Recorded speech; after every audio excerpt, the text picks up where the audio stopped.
On. Boom! All right, ladies and gentlemen, there it is. Unleashing the power of communication. That's what this episode's all about. Being a good communicator can get you a lot of places in life. Let's get this show started. Here we go. Shut up and sit down. Look, a business can give you everything you want in life. Prestige, wealth, freedom. It can also take everything away from you. This show is for those who are willing to take that risk.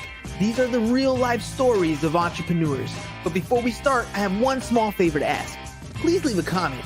It can be advice, critiques, tips, feedback, or share this with someone because your engagement is the most valuable and most powerful form of social currency.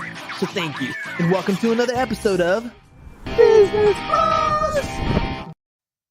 All right, Business Bros. Our guest today is a true polymath, an entrepreneur whose journey spans multiple industries and fields. He has a unique talent for creating tools that empower experts and make their lives easier. From music to telecommunications, his career trajectory has been nothing short of remarkable. At just 9 years old, he embarked on an entrepreneurial journey, and by the age of 12, he was featured in a Danish radio host and television reporter. His teenage years saw him create the largest artist from Scandinavia, eventually selling it to a major corporation. As an EDM DJ, he achieved significant success in the music industry, earning platinum and gold records. But his story took an intriguing turn when he founded Telzio, a unified communications company focused on simplifying telecommunications for businesses. So today, we have the privilege of delving into this incredible journey and exploring his innovative solutions that he continues to create. So join us as we learn from an entrepreneur's insight, our guest, Mr. Peter Schroeder.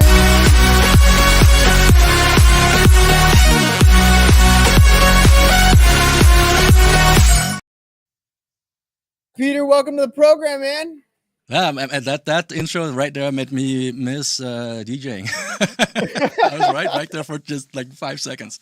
Super nice. All right, man. Let's start off with what you do for a living. I feel like everybody who comes on the show is here to promote something that they're doing. With your story, I'm obviously going to ask you about being a DJ, seeing that I got a bunch of young kids in the room.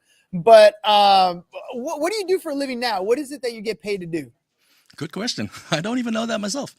I mean, isn't that how an entrepreneur's life is? You do a ton of different things. Well, right now I happen to run a phone service provider called Telzio. It's a tech company. I've been doing that for 10 years. So 10 years now. So I guess it's kind of start settling in. But yeah, I'm a tech company CEO at the moment. That's good though. A tech company CEO is not some like little thing that you just kind of like, oh yeah, I'm just a tech company CEO. No, it's a great achievement, man. It got you to where you are today. So who are you looking to talk to today? Who's that target audience that you're looking to hit?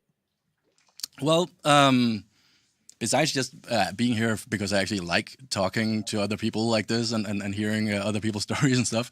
I mean, our target audience for Telzio at the moment is really just anyone who has a business and needs to communicate with their customers.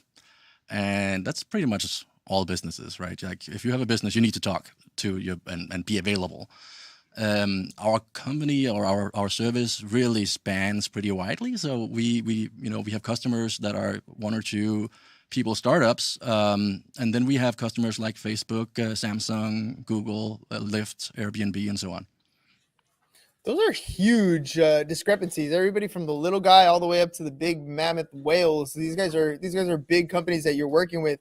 And you're right. At the end of the day, they need to communicate with each other, whether it's internally with communication systems or communicating with customers on the outside. It's the key to any type of transaction. It's got to be that communication factor. You got to CEO. Your life has an incredible journey. What was your education path? I wanted to what was that journey like? Was it the traditional college route? Did you go something a little bit different? What was your educational journey? Oh, whoa. Well, I went to regular school and all that, of course, but then I went to senior high and eventually dropped out of that because I found out later, actually, like just not more than 5-6 years ago, that I have raging ADD. That was not a thing back when I was in school. But it is obviously a real thing, and I was always just told, hey, he's lazy and he doesn't want to do what he's not interested in. And that's true.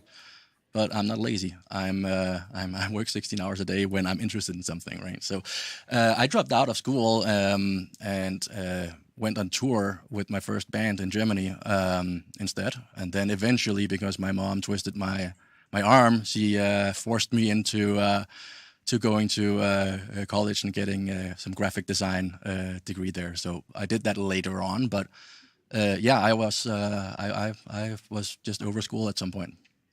Let me ask you about that life choice right there, because I know there's a lot of kids right now, especially in today's society, that they're being pressured to go to college, just like your mom was twisting your arm to go to college too.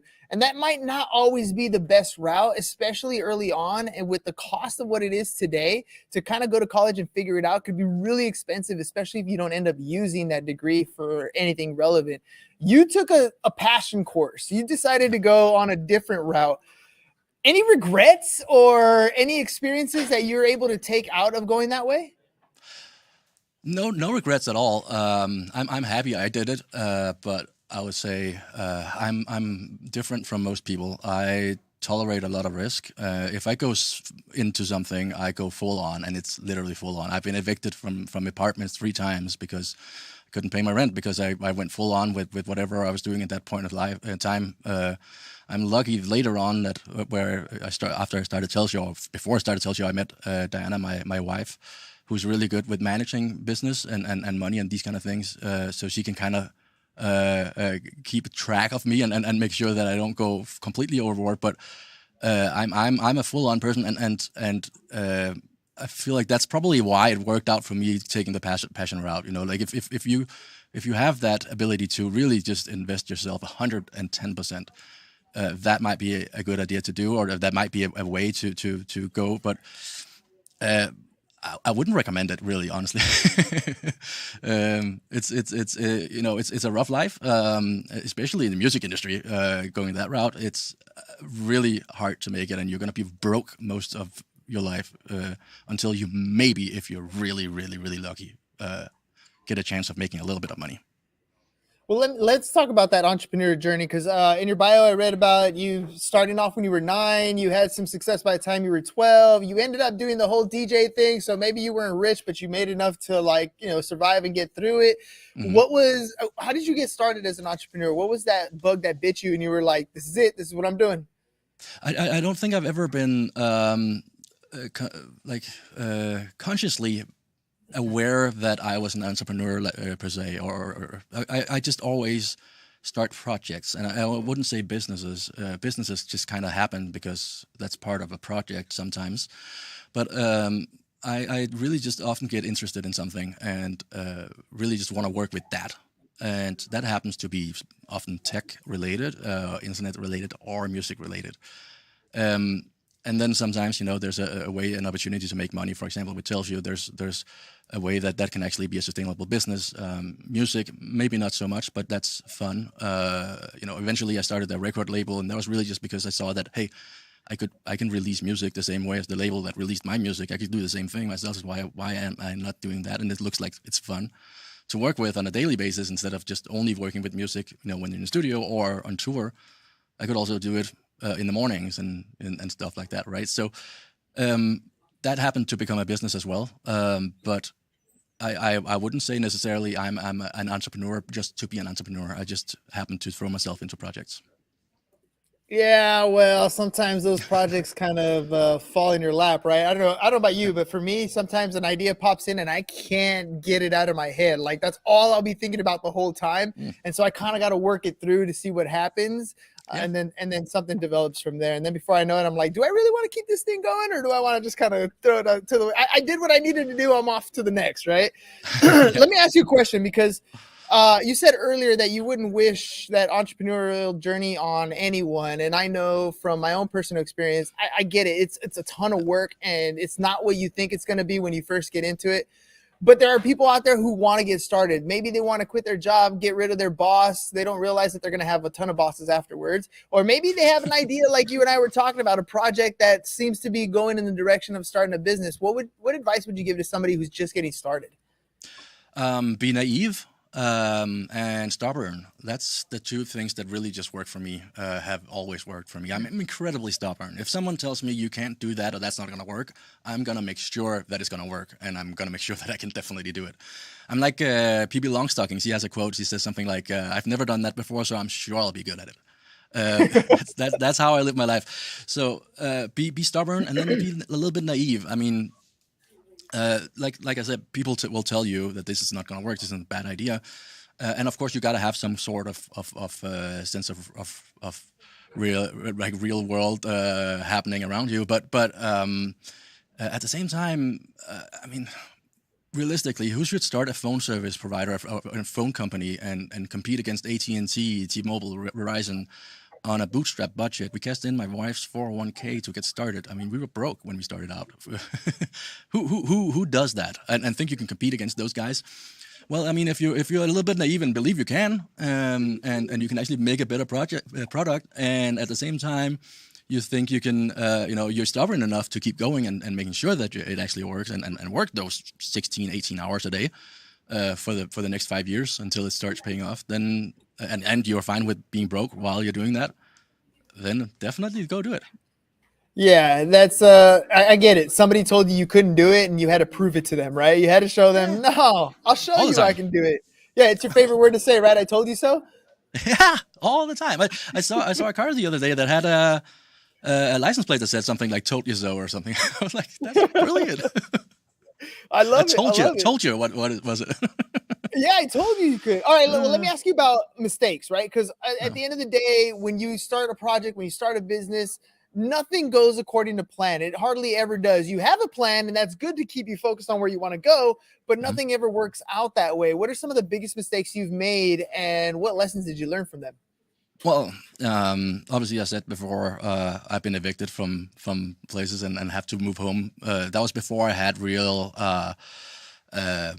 obligations. Like, I have kids now and I have a wife and people that actually depend on me. But when I was younger, that didn't mean that much to me. So yeah, it's I feel like I've done a lot of those things. I feel like I still do all the time. I mean, one of the biggest mistakes I've probably made recently was a couple of years ago when I fired one of our first employees because she didn't fit well in the role that she started in. She was perfect for that role when we started the company, but she's been with us for 8 years, so most of the company's time. And she was perfect in a specific role when she started, but she kind of, like, the company grew out of her being in that role. So I let her go, and I actually felt sick, like physically sick, for several days after. I've never done that when I've had to let someone go, but this was really affecting me. But even worse was, it turns out that she brought a lot of other things than just that. She was really just that buffer between me and the rest of the team. You have to have a buffer between, like, you can't be friends with all your employees. That's just not going to work. There's got to be some kind of buffer so that you can hang out with them and be friendly.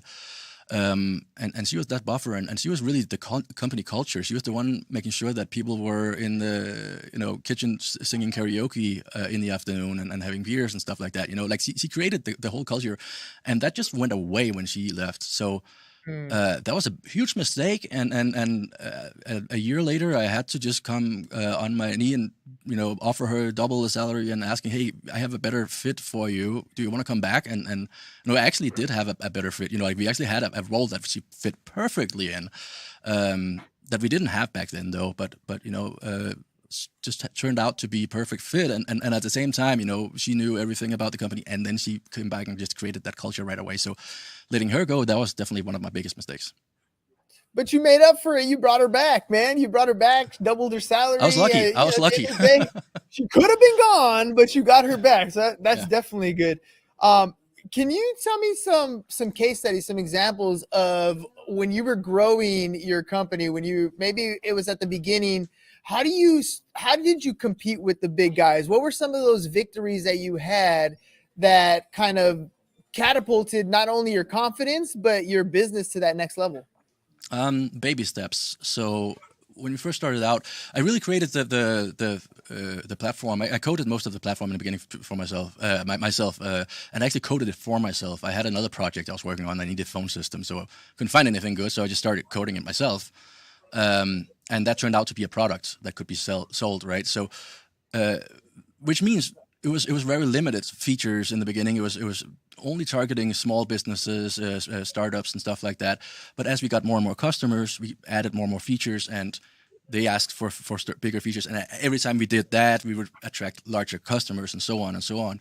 And it kind of snowballed. But I would say the way to really go about it, it was really for us at least to start small and not try to compete with the big guys, but find a little niche and then try to corner that and not try to go out and say I'm gonna compete against AT&T from day one. That's absolutely not what we did. Just later turned out to be that we actually could, because we had eventually grown the product. But besides that, for us, because we didn't have any budget, we didn't have VCs or investors in that could fund advertising or anything like that. We actually never spent $1 on advertising to the day today. But it was really just good SEO. So you got to do what you're good at and what you have some experience with. And for us, it was really just technical SEO, which means that we make sure that the website is 100% performing well, and then content, make sure that we rank well. So if you go out and search for stuff like phone menu or phone queue, we're number one on Google on that. And those are keywords that our competitors will pay $500-600 per click for. And that makes us able to compete with those guys because they spent millions on competing with us, and we haven't spent $1. Yeah, that SEO makes a huge difference. And that's one of those tools for you as far as business growth. And then what's really cool is, like, as I'm hearing your story, you started off really getting good at one thing that basically you needed. You were coding it for yourself. And then as you added little bits and pieces, your cool tool became even cooler. Everybody, it was something that more and more people could use. Of all those things, what do you think your company does best? What's the thing that people are like, yes, this is why I'm going to go with your company versus the other big guys? There's a few things. The fact that we build everything in-house makes it really, really stable, really. That's probably what it boils down to. Like we're 100% in control over the product and the code base and the infrastructure. So we haven't been down for years, not even a single minute, because we are 100% in control. We are not relying on some third-party software company to come in and fix a bug if there's a bug, or come in and fix it if something goes down. So over the years, we perfected this and really just kept sanding it down to make sure it's completely smooth. That's one thing. And the other is customer service. I mean, because everything is working really well, we only have a handful of supporters, and those ones we pay really well. We have some really, really high level tech supporters that just knows every in and out of the product, which just means that if a customer calls in, they're going to be taken care of right away and get some extra advice and it's not like you're not coming in some phone queue and going down and being read a script that you could just have read yourself on on a website. There's actually good support, and then we have a different pricing model also. That's different, but from everyone else that kind of caters to all kinds of businesses. But I think the main things are really that it's a platform that works really well and good customer service. Yeah, but having everything built in-house so that you have your tech support right there, you don't have to go to a third party. That's huge. Yeah. Then the fact that you got good customer service and custom pricing, all those things are what a business kind of is looking for, right? We don't want our stuff to go down at any time. We want to be able to get our questions answered as soon as possible. And then not every business is Facebook, right? Some of us are bootstrapping at the beginning, so pricing models have to be different for us as well. And I feel like you guys got all those pieces together. Every business is also trying to get better, though. So what is it that you're struggling with today? What is it that you're trying to improve upon in your business? Sales and marketing is some of the things, really. We have never been focused on sales, and we've never been focused on profit. For us, it's always been about creating an amazing product and making sure the customers are happy and that we are having fun building it. That one of the good things about not taking investors is that we are actually in control. We can build whatever we want and take it where we feel the product needs to go and the company needs to go. And that just shows that we care more about how our customers and the experience of what they get, how they feel, rather than profit and so on. But obviously, we also want to grow. We also want to get bigger and like every other business, that's your purpose.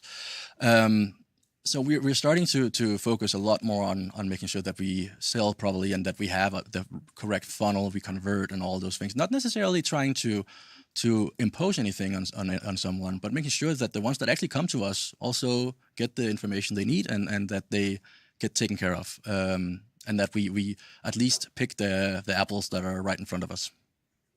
Yeah, and you guys are already doing a good job in your organic sense, right? So you did a lot of the SEO work, you've put in a lot of the content work.